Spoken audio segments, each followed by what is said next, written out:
First of all, good morning. I wanted to say thank you to the faculty for the opportunity to present this research in progress today, and to all my colleagues that came here to watch the presentation.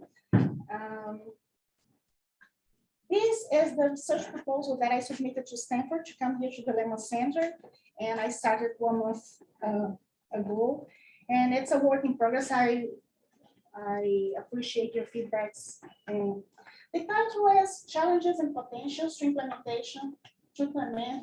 the Brazilian Common Core Curriculum, the case of Maranhão. Just to give a short introduction, I'm not sure if everybody follows up with the theme of curriculum. We are in a huge curricular transition in Brazil. So, yes, so we are still in the initial stage. I mean, the BNCC was missing something. BNCC, the Common Core Curriculum in Brazil, was approved in 2017 for the early childhood education, and it's still being implemented because we have the pandemic, we have changes in the federal government, so in some policies. But just to know, to let you know, when you have the national core curriculum, we have the obligation, the states, they have the obligation to elaborate their own curricula based on the national document, and the local governments, the municipalities, they also have the obligation to elaborate their curricula based in the national and in the state curricula. So we are going to talk about municipalities. So all the states, they have created their own curricula, but now the municipalities are in the process of creating theirs. They should have finished that process, but due to lack of financial support of the ministry, the pandemic and other things, this is still in process. So to give, I'm missing a lot of slides here. I'm not sure what's happening. Let me just. Sorry for that.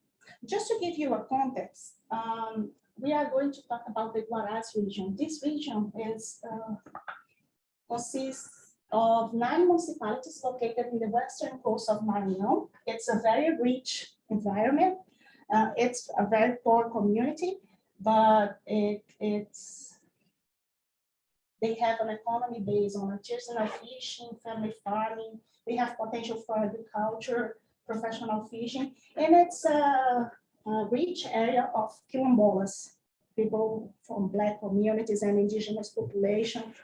And they have this forest with lots of guarás. Guarás is the bird. So we are going to talk about curriculum in this region. So I said that most municipalities are still in the process of preparing their curriculum. And I believe that talking about the challenges and potentials that we face in Maranhão can help other municipalities to look at their processes and see how they can improve this. So, I mean, I'm missing a lot of slides here.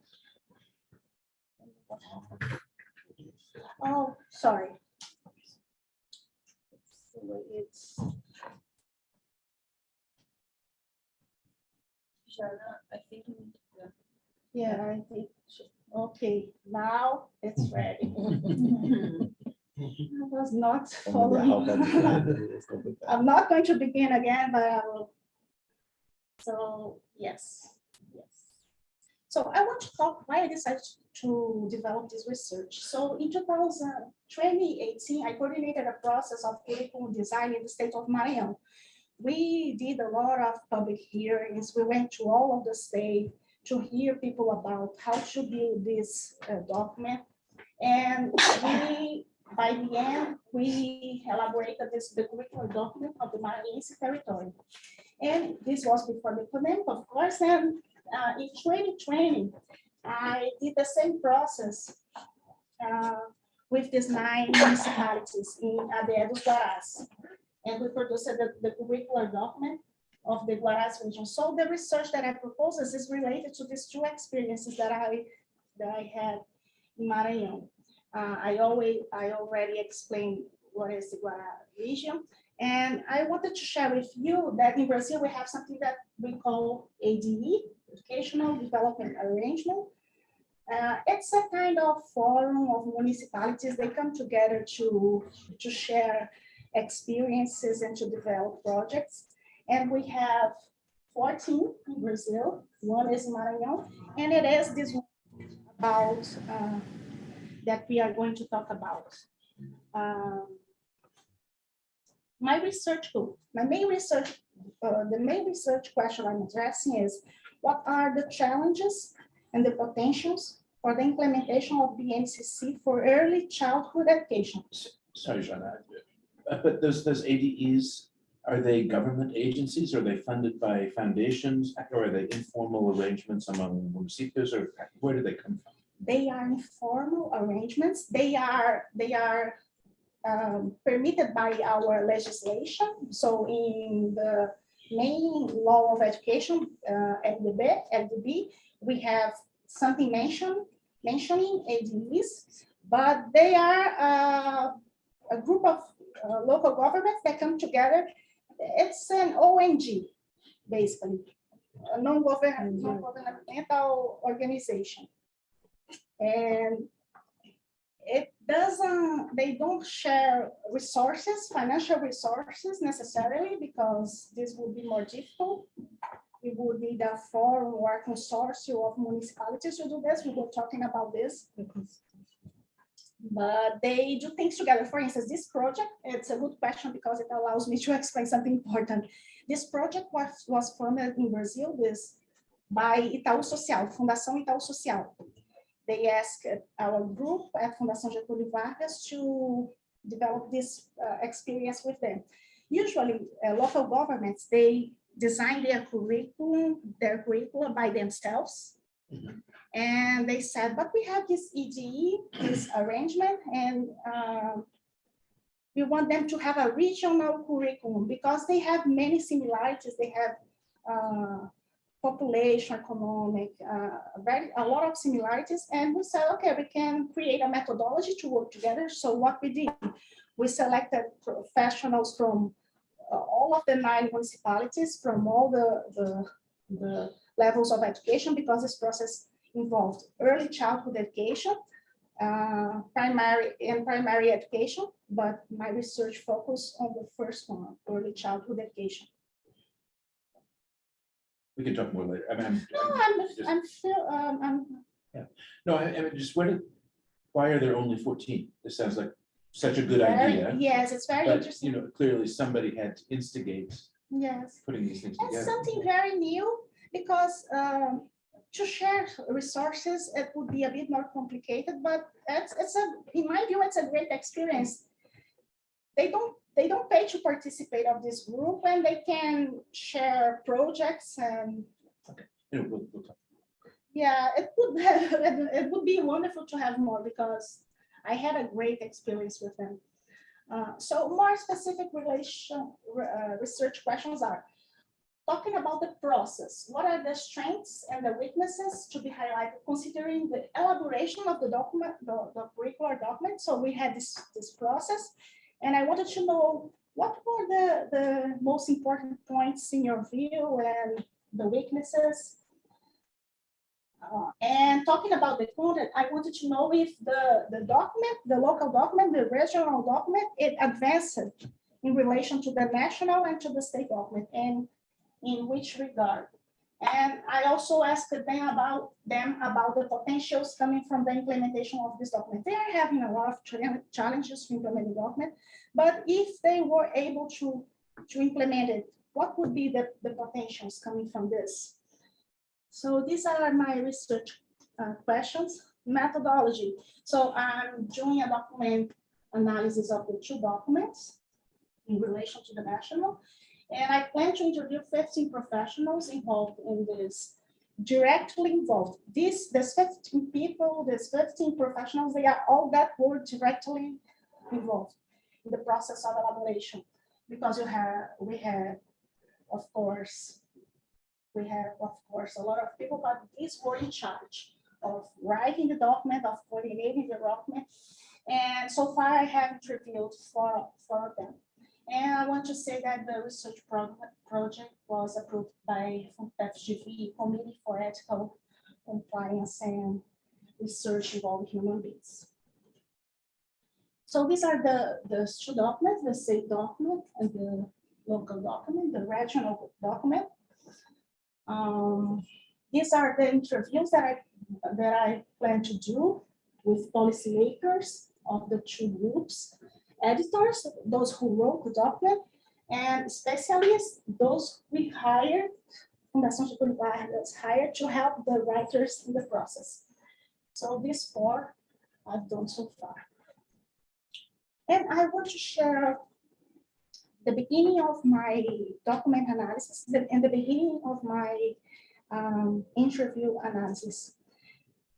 Just so we are all on the same page, this is the national document, the MCC. For early childhood education, the document is organized like this. We have learning and development rights, to live together, to play. We have what they call fields of experiences. I selected one as an example, traces, sounds, colors, and shapes. And we have age groups. So what I want to say is that, out of here. So BNCC defines learning development goals by fields of experiences and ages groups. I'll let this more clear when we get in contact with this for the first time. It's a bit confusing. So we have the fields of experiences. This one I'm taking as an example, traces, sounds, colors, and shapes. We have learning development goals organized by age groups. So this is an example of a learning and development goal for early childhood education. Explore sounds produced with one's own body and with objects in the environment. So let's take a look at the state document. We have the same learning development goal, explore sounds produced with one's own body and with objects in the environment. This came from the national document, but they created a column that they call possibilities of experiences. And they make a number of suggestions that teachers can use in classrooms in order to develop this learning and development goal. This was created by the state. For instance, as a possibility of experiences, observation of sounds produced by wind chimes and a bunch of geese. So it's a suggestion to help teachers. Let's take a look at the local document. So they bring the same column from the national and the state document, but here in the possibilities of activities, they made an adjustment, including more regional content. For instance, observation of sounds produced by different objects, and they detail objects that are more common in the region. Let me just go to the next, because I selected here to make it more clear. So in the national document, we have the learning development goal, but we have no details. In the state document, we have possibilities of experience. In the regional document, we have possibilities of activities that develop experiences. It's the same thing, so they made an adjustment.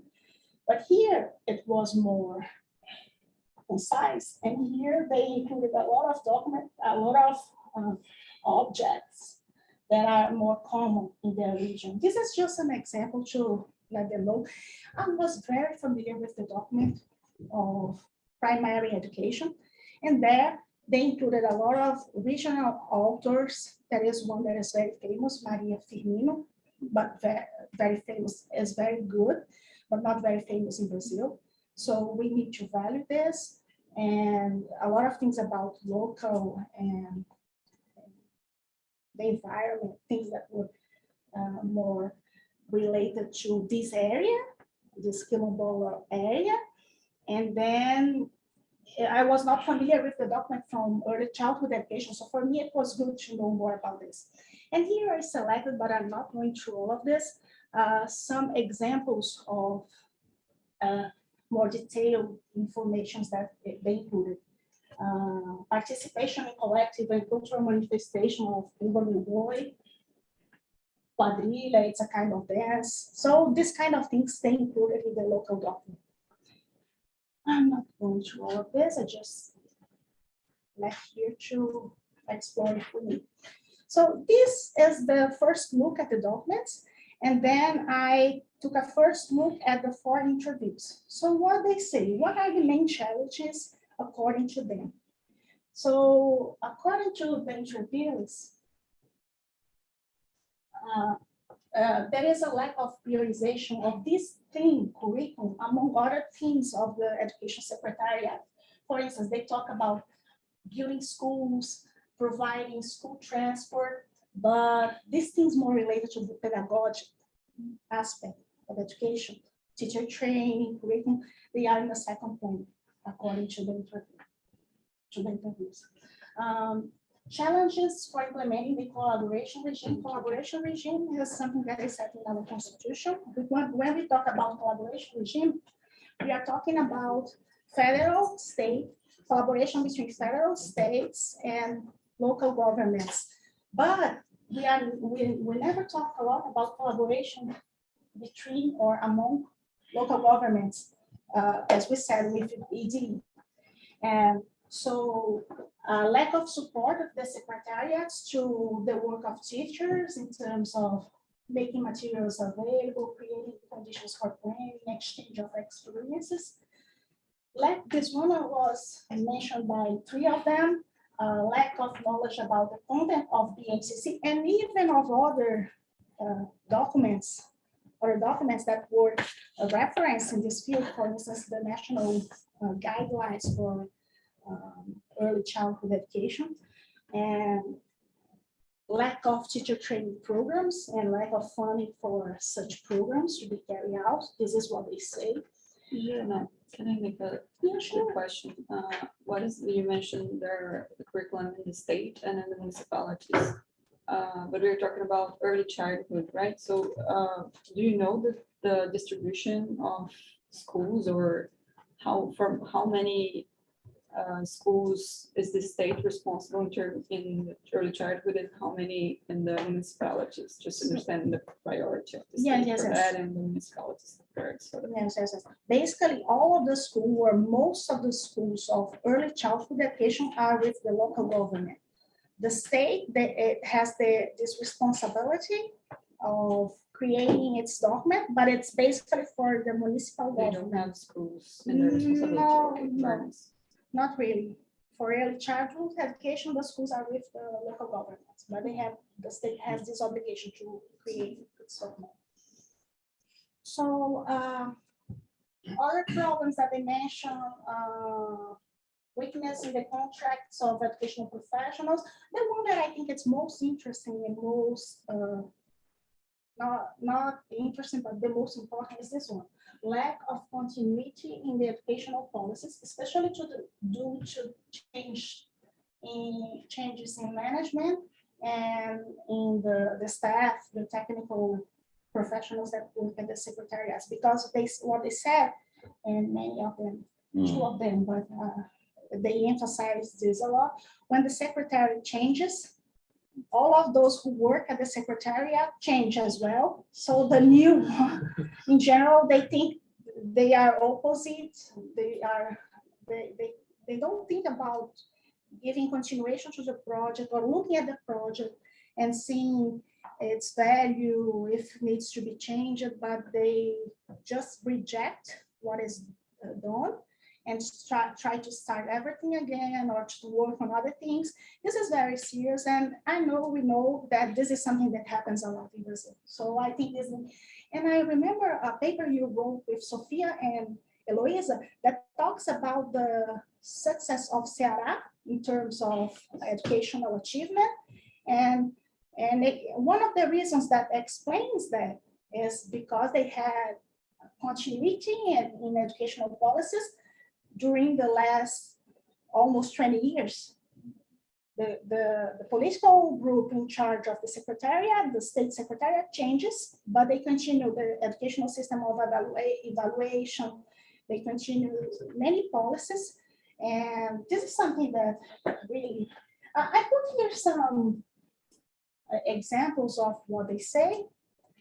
We can share, you can take a look and we can share more. I'm a bit concerned with my time, so, but I think we are okay. It's 20 minutes. I'll be done by time ahead. So what, talking about the main potentials. They say the teachers there, they value the local culture a lot, and this was included in the document. So a lot of things related to the local culture, they see this as a potential because they can start from this and then go to more, to other things, to more specialized things, to different things. Teacher training initiatives carried out by the state via webinars, very preliminary, some webinars, and they think this is good. This is what they have to get to know more about the document. This is something very punctual in my view. Initiatives to train school directors, the principals carried out by some municipalities. They don't do this a lot. The interview, she mentioned this.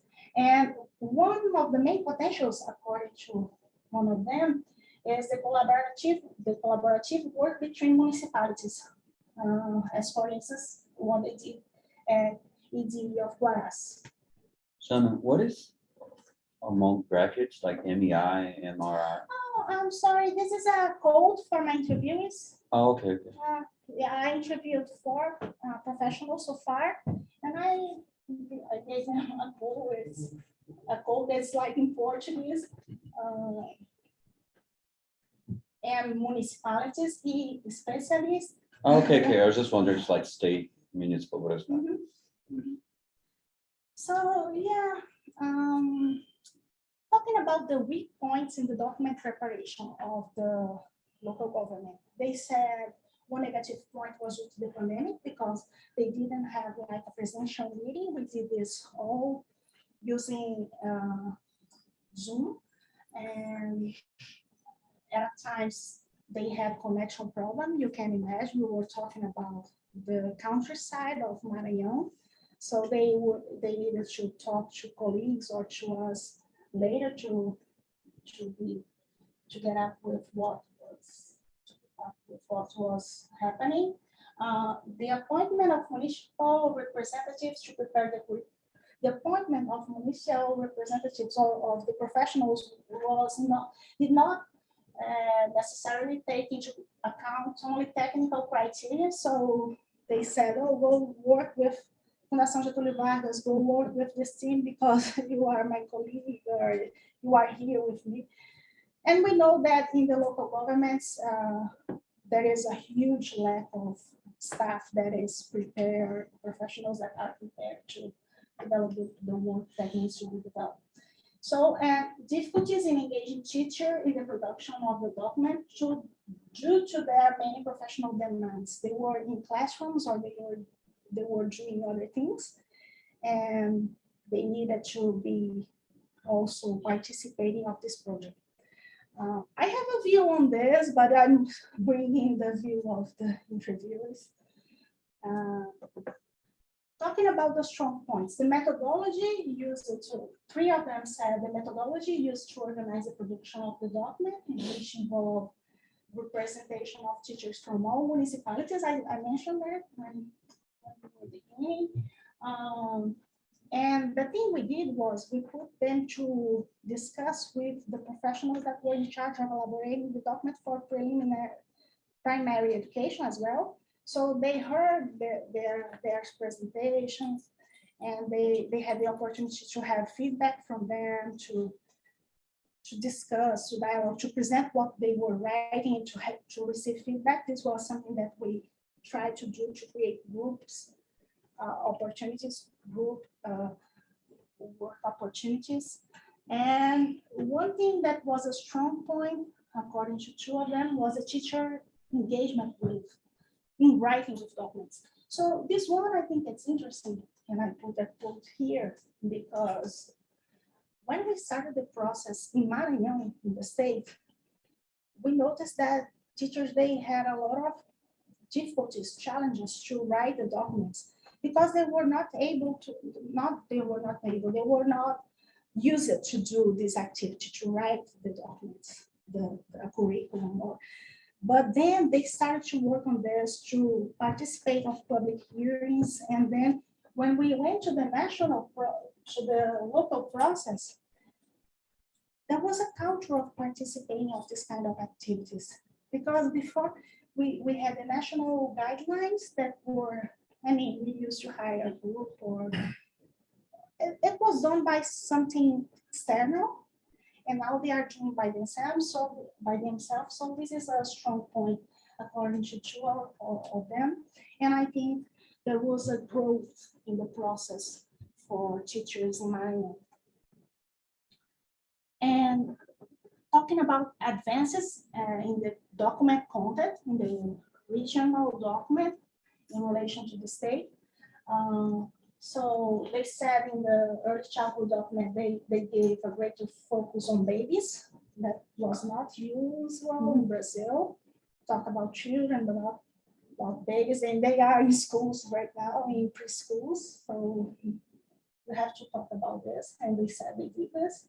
And the document is for all children, but later, other documents, they were created from this one. For instance, specific documents for some groups, such as indigenous population, rural population, rural children, and children coming from rural schools. And the most important thing in my view, and all of them mentioned this, is the inclusion of content associated with the reality of vision. I will ask to read this quote. I identify advancement in the local document in relation to the national and state documents a lot. Mainly in these local issues of being able to really assimilate what is from the region, bringing what is from that region, and the possibilities of expanding children's knowledge from what is from that locality. This is a quote from one of the four, and all of them mention this. Potential for implementation from the implementation of this document. So the document from early childhood education, it brings a lot of questions for reflections by teachers. This is something that they created in the local document, and it's not in the national. And they believe these reflections can use it in teacher training courses and to make them to reflect and to shape some conceptions of knowledge that teachers have. And the document brings suggestions of activities that consider the reality of teachers. These are very practical, and they do not function as a straitjacket, because they can use it or not. If they don't like it, they don't need to use, but they can use it. They have these suggestions. And last item, they believe they made a reflection at the beginning of the document about their indicators, their educational indicators, and they are not good. And they also discuss it in the document about the potential of the region. That is a very rich region. And in the view of one of those what I talked, they said it's a quality document that can contribute to guarantee students' learning rights. So these are the main points that I've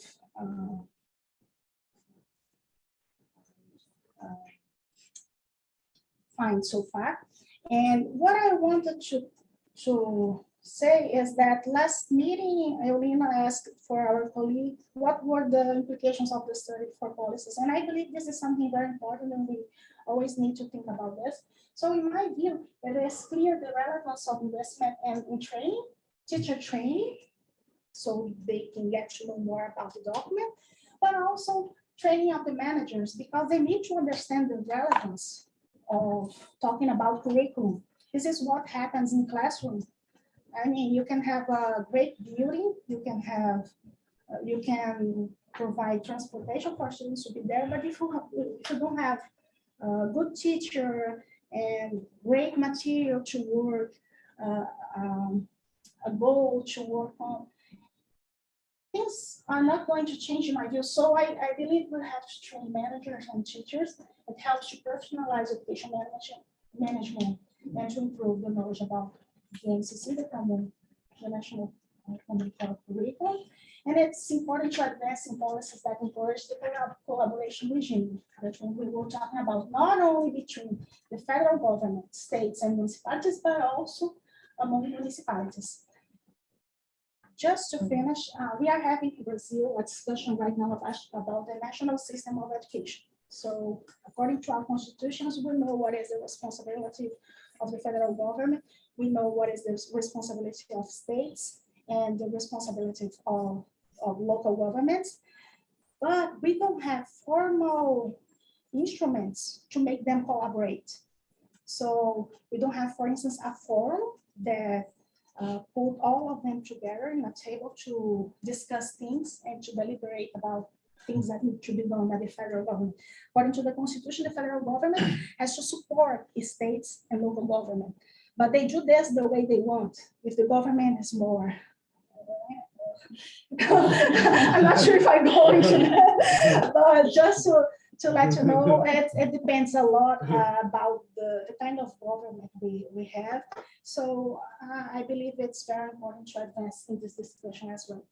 So I thank you very much for the opportunity to present to you. I'm here to hear your questions, suggestions,